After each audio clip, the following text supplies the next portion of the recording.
Today I'm going to be making a focaccia bread from scratch without a recipe.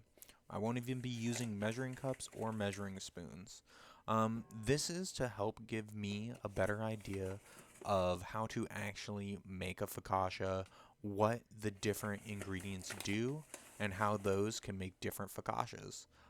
So eventually I will be making a focaccia that is perfectly to my liking instead of what a standard recipe would say. So right now I'm measuring out a good load of flour. I want this focaccia to be large enough to take up a sheet pan. So I'm just going by eye in the bowl. I'm adding salt here to it, quite a bit, um, because focaccia bread is delicious when it is salty. I'm also putting salt on the outside when I bake it too. I added a little bit of yeast here. Yeast is pretty self-regulating, so I'm not too concerned about it because we are going to give this a long fermentation time. I'm adding a little sugar just in case there isn't enough yeast and get it started. It's just a insurance policy. So I'm going to mix all that together so that it's distributed evenly in the dough. So now that I have it mixed up, I'm going to start to slowly add in water. This is some body temperature water or so, so slightly warm, just to help the yeast get started here. I'm also adding some olive oil here, just to give the inside of the bread flavor, even though we are going to be dousing the entire outside of this bread in olive oil. It's going to be delicious. So I'm going to start off real slow here, adding water little by little to try to achieve the perfect consistency. And to be honest here, I don't know exactly what I am looking for specifically. I know that in the past I have added too much water and it has gotten almost like a pancake batter. And in that sort of too wet of an environment, gluten doesn't form well, so it came out really cake-like. It tasted fantastic, but the texture was not great. So this time I'm trying to not overdo it with the water, but still have a moist enough dough that it gives a nice rise, and it's nice and moist in the middle too. So now we got a dough ball starting to form here. I don't think it's going to be enough water, so I'm going to add a little more. When it's a dough ball like this and you add water, it'll kind of not incorporate very quickly, but as long as you keep mixing, it'll all work itself together. It may get a little splashy though. Yeah, this was pretty gross looking, and I was kind of worried about my dough at this point. But I knew it would all still mix together. So after mixing it for about another 10 minutes, this is what it came to. It's still got some pieces in it. I was mixing it on low, the lowest possible speed. Um, yeah, so I'm just mixing it up, hopefully getting some of those lumps out to have a more consistent dough. This is very wet, and I also wanted all that flour to hydrate so that I could know the final consistency.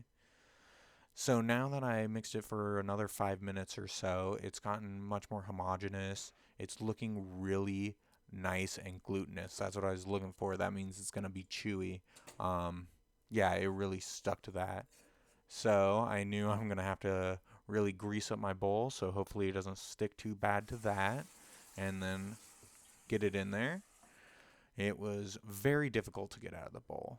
So now I am going to cover it up, stick it in the fridge, and wait. Give it time. It feels really nice. It's nice and luscious, supple. So 3 days later, we come to our dough. It's been fermenting in the fridge. It's doubled in size. It's really nice and bubbly. It is a little firmer than I expected. Most of the time, my focaccia doughs are much softer after fermentation. So I'm hoping that is the gluten that is causing that and not a lack of water in the dough. So right now I'm putting olive oil into a pan. a bunch of oregano. The oregano is really fantastic with the olive oil on this bread. I was concerned about it burning on the bottom of the pan, but I've done it before, and it may get slightly burned, but you won't get bitter flavors off of it. Now I'm also adding salt and pepper to the pan.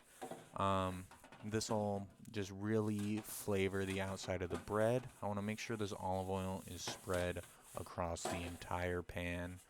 Stickage is a definite possibility if there isn't enough olive oil. I didn't think there was enough, so I'm going to add a little more. The only danger is that you can get an over oily bread, which does make a not great product. This dough is really sticky though, so it's going to be very difficult for me to lift out with one hand, but I will make the attempt. Even with the olive oil lining the bowl, it stuck bad. But I eventually got it in there. Now I'm going to try to spread it out. I don't even work very hard at this because I'm going to be letting this dough rise anyway. So I just stretch it out the best I can, just slowly working its way out to the corners. And then I just let it rest for a little bit once I can't stretch it out. I'd come back every 10 minutes and keep stretching it a little bit more until I'm pretty much at this point where I'm at the very edge of the pan. Everything's stretched out. It's going to turn into a whole loaf. So I'm going to leave this to rise though. So I see bubbles forming in the warm air in my kitchen. The yeast will become much more active and really puff up this dough. So here it is, all puffed up. One thing that I shouldn't have done was leave it uncovered. There is a slight skin forming. You can kind of see there too. But that's okay. I'm popping all the bubbles and creating divots in the focaccia. This is where my olive oil is going to rest and bake into the bread. So I'm going to douse it with some more olive oil and just try to get a little bit all over this bread. So at this point, I'm thinking my bread's looking pretty good. I was expecting a little bit more of a rise out of it, but I may have just not made quite enough dough for this pan. So I'm going to go grab some extra salt and just add that finishing touch on top and spread it out as evenly as possible. Doing this beforehand will make it stick to the bread and be really nice.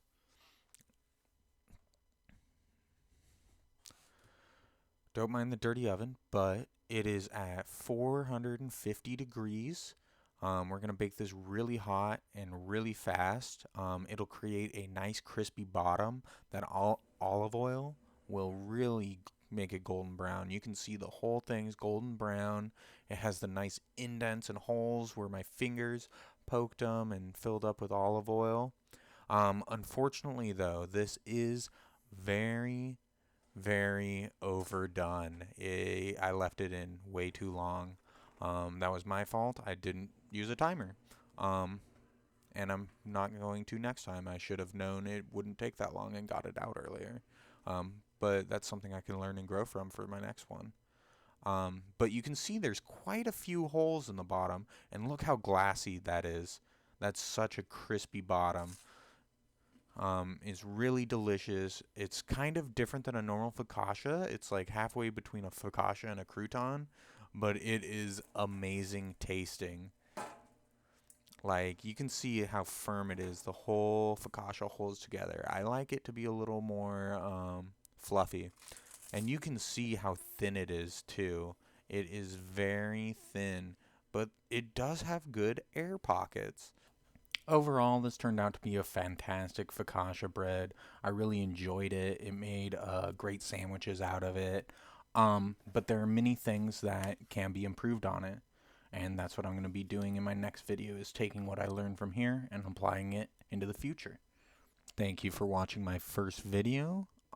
Please check back for more. I'm going to be making many improvements to this channel. I'm just learning how to edit. and how to record video. So please check back for the other focaccia video when I make it. Hopefully I'll be able to make my perfect focaccia then without a recipe.